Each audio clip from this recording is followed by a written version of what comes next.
misalkan beberapa teman-teman gitu sampai di departemen head, ternyata di industri itu tidak sesuai dengan ekspektasi. Artinya apa? Kalau ini ada lagi nanti di breakdown jadi dua Pak, kalau di industri mungkin Bapak udah pengalaman juga. Ada kita bekerja di departemen revenue dan di departemen non revenue. Nah kebetulan saya di restoran Pak, jadi departemen revenue, which is benar. Enggak, itu ada contekan di bawah. Jadi kita orientasinya target revenue Pak, dimana kalau orang hotel tuh biasanya paling setahun 2 tahun dia akan resign, setahun 2 tahun resign, setahun 2 tahun resign. Nah artinya kan apalagi kita udah berkeluarga Pak, gak mungkin kan kita resign terus nanti tanya lagi resign lagi. Nah di beberapa teman-teman saya juga chef yang lagi nanya melihat kayaknya kalau kita kerja begini terus nggak sustain nih gitu. Nah teman-teman tuh kita akhirnya balik lagi ke akademisi Pak untuk lanjutin S2. Mereka berkomentar bahwa kita siapin nih upgrade edukasi kita supaya kita bisa terjun ke akademisi untuk mengajar misalkan. Artinya apa? Kita sustain, bisa kerja 5 tahun atau bisa lama sebagai pengajar gitu. Itu sih Pak yang beberapa orang-orang industri akan balik, mungkin Pak Didi, mungkin juga saya pribadi yang di poin 1 tadi gitu. Akhirnya ya udah contoh saya waktu D3 saya 2002 Pak, lulus 2005, 13 tahun bekerja, lanjut lagi ahli jenjang di sini. Baru mulai 2017, 2019 baru selesai. Jarang juga kan 13 tahun kerja mau kuliah lagi. Ya lu tua juga Bang ya? Sama, nggak beda jauh bro. Jadi seperti itu Pak Onggo. Nah 2019 baru lulus, nah saya baru di wisuda kemarin Pak, bulan Oktober tahun lalu gitu di sini. Saya lanjut lagi seperti itu sih. Jadi memang mempersiapkan untuk total itu sih Pak, untuk bisa terjun ke akademisi seperti itu Pak Onggo. Jadi itu yang terjadi real ya, bahwa ijazah nih pengalaman apa bersiap Timur Tengah. Sekarang kalau kita tanya generasi milenial yang kerja di Timur Tengah mungkin ribuan, kalau pesiar mungkin ratusan ribu, banyak. Ketika mereka balik sini jatuhnya apa? Nanti usia kita udah misalkan udah nggak produktif katanya, banyak lagi kompetitor lagi. Itu yang terjadi sebenarnya kalau yang di ini. Jadi buat kita kalau kita tidak upgrade lagi edukasi, kita akan tertinggal. Seperti itu sih saya lihat Pak Onggo. Yang kami ini yang di bergerak di bidang pariwisata gitu. Paling cepat. Jadi kalau misalnya orang itu dalam masa itu tuh dalam tanda kutip mulai nggak puas, nggak nyaman, berarti orang ini tumbuh. Kalau menurut saya, karena coba bayangkan kalau kita nih misalnya ibaratnya keong gitu, rumah kita ini sudah terlalu sempit gitu, maka kita pasti agak nggak nyaman gerak, butuh ruang gerak yang lebih. Nah pilihannya dua, naik jabatan atau pindah. Kalau jabatan biasanya kesempatannya nggak selalu ada ya. Maka seberapa kuat kita menahan sampai masa itu ada. Itu pun kalau kita siap. Maka pilihan lain adalah pindah. Jadi kalau misalnya pindah kerja itu jangan langsung dianggap negatif. Karena sesungguhnya kita sedang berkembang atau orientasi hidup kita sedang berubah.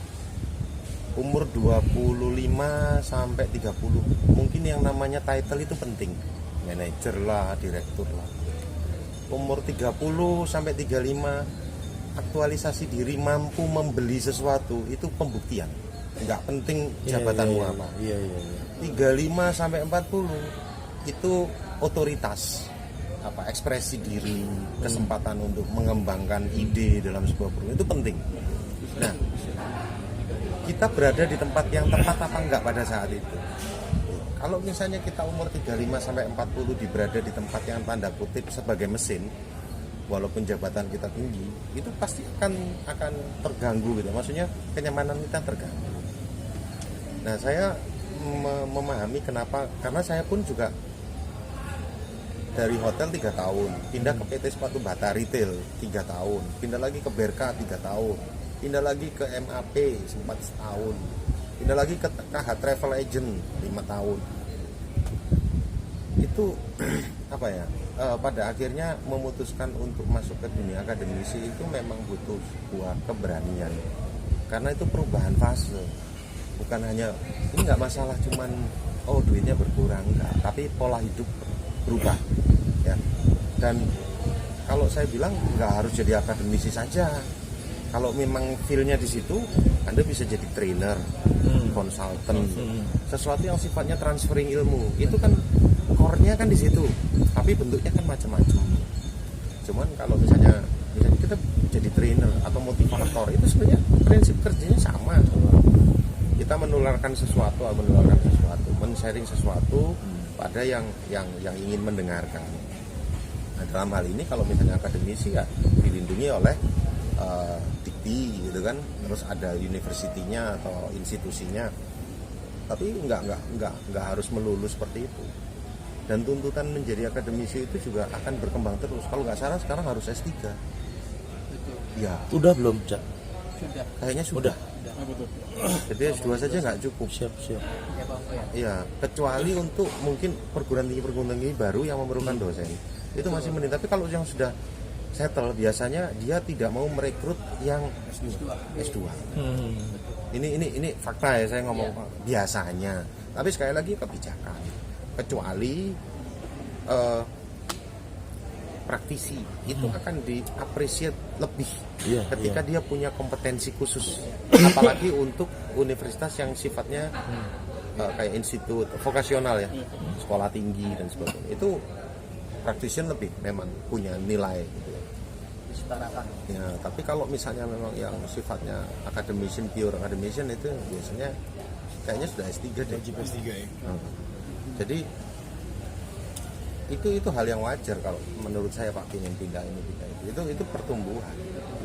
Dan kalau mau bicara WES ya semua sudah diatur. Nah, itu sudah selesai udah. Semua sudah ada jalannya, itu udah case close dah. Selesai. Tapi kalau kita mau merencanakan, kan orang boleh berencana. Ya nggak apa-apa kalau misalnya saya suatu saat pengen jadi academician atau saya ingin jadi trainer dan sebagainya. Jadi entrepreneur kayak Pak Didit juga kan nggak terbatas umur. Betul. Nggak ada Kalau batasan di ya, Pak. apa namanya Kiyosaki ya, Robert Kiyosaki itu kan beliau di kuadran 3. Kalau dosen dan sebagainya itu kan di kuadran 2. Sifatnya dengan institusi kan kolegial. Jadi dia tidak membawai saya, kita partner. Misalnya dokter dengan rumah sakit, dosen dengan universitas itu sifatnya kerjasama. Saya bukan karyawannya, kecuali kalau masuk struktural, misalnya jadi dekan, kepala prodi itu. Nah, kalau Pak Didit satu level lagi di atasnya lagi, saya pengusaha yang punya, ownernya. Nah level lagi, saya investornya, saya nggak ikut kerja apa-apa. Nah, itu. Nah sekarang kalau kita ambil garis besarnya, ya sebenarnya itu bertumbuh. Nanti suatu saat mungkin Bapak nggak perlu jadi kuadran 2, langsung kuadran 3. Bikin apa namanya? Konsultan, trainer restoran. Nah, nggak harus jadi dosen. Nah kan kalau saya jadi dosen karena tidak punya modal. Apalagi punya harus restorannya ya. Restorannya. Restorannya. Dan jadi pengajar itu bukan profesi kalau saya bilang. Pengajar itu soul. Jadi jiwa. Saya mau jadi apapun saja, apapun saja gitu. Tapi kalau saya punya jiwa mengajar, maka dimanapun saya bisa transfer ilmu. Passion maksudnya. Jadi bukan manajer tapi leader gitu. Jadi seorang karyawan bisa nggak menjadi seorang trainer? Ya bisa aja. Bisa menjadi seorang pengajar? Ya bisa. Makanya banyak dosen juga jadi praktisi itu kan karena sebenarnya itu bukan profesi yang harus dijaga.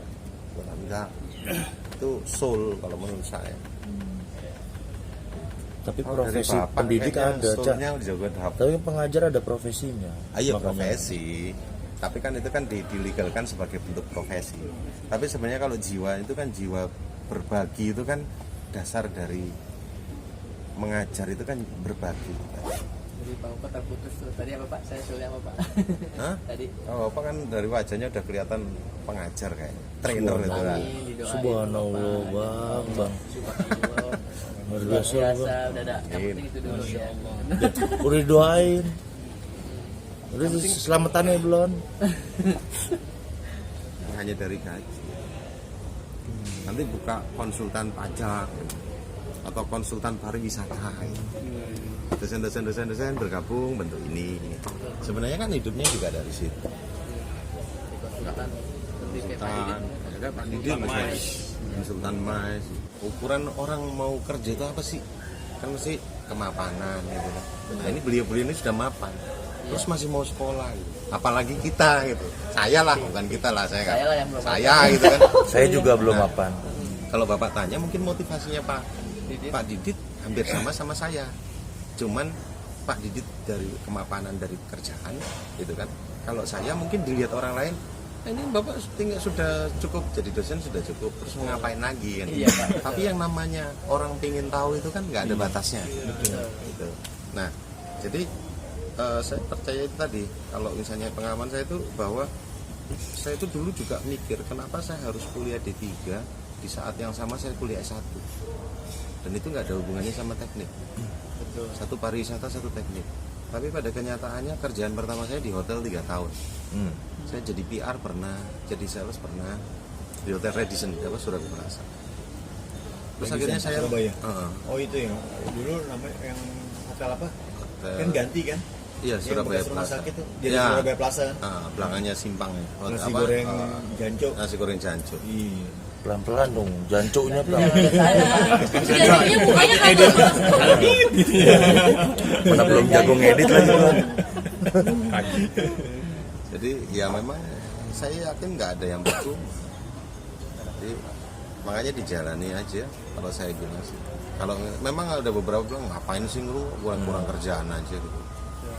Emang lu udah kelebihan ini aja. Ya bolehlah orang ngomong gitu. Cuman saya masih yakin bahwa kalau ini saya bisa dimudahkan, berarti saya memang ditakdirkan jalan kan gitu aja. Kalau saya tidak diizinkan, pasti akan stop. Apapun bentuknya gitu kan. Tapi nyatanya pada kenyataannya, oh ya udah masuk lolos, ini lolos, itu lolos, nggak bisa bayar, ya udah tiba-tiba ada aja gitu kan. Itu pas-pasan tadi tuh, pas mau bayar pas ada. Pas ada, Benar. betul, emang pas. Sepakat saya itu. Jadi nggak ada ukuran, apalagi itu yang tidak beririsan sama sekali. Artinya kecuali kalau saya ngambil magister manajemen lagi ya itu Linear itu gitu. agak memang agak perlu dipikirkan ngapain gitu. Cuman kan ini hal baru, completely baru.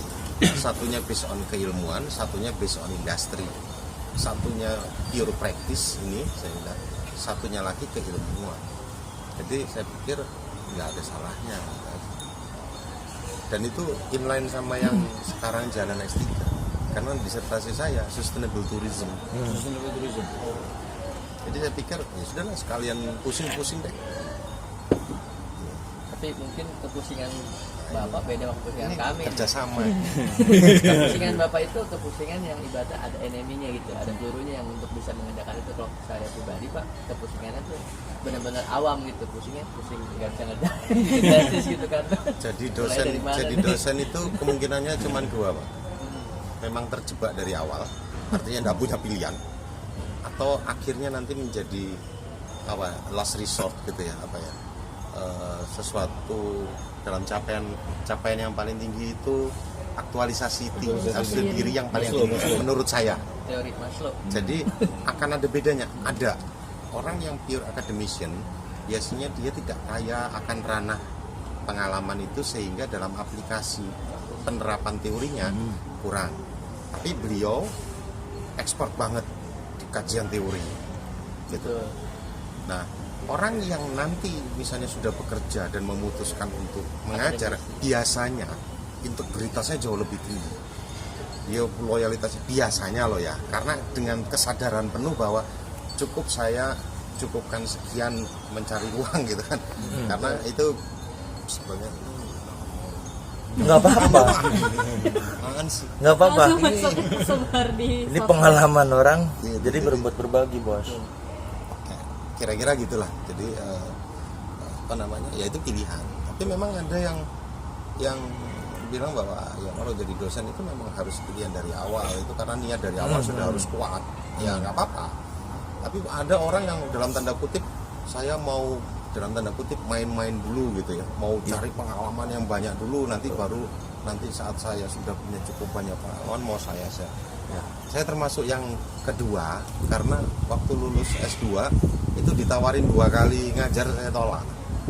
Nah, entah ini kutukan atau apa, saya pikir gitu kan, pada akhirnya juga kembali lagi ke kampus. Nanti mungkin Pak Didi juga akan merasakan gitu. Itu ada kepuasan gitu, ada kepuasan.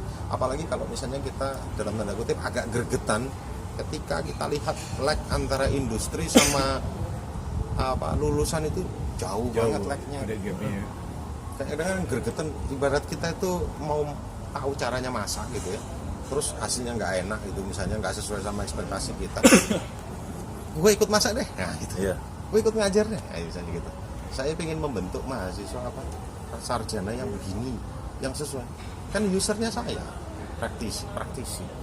Nah, kan dikatakan berkualitas itu kalau sesuai dengan mau saya. Mau saya yang menentukan kualitas apa enggak, itu kan saya, user, bukan produsen.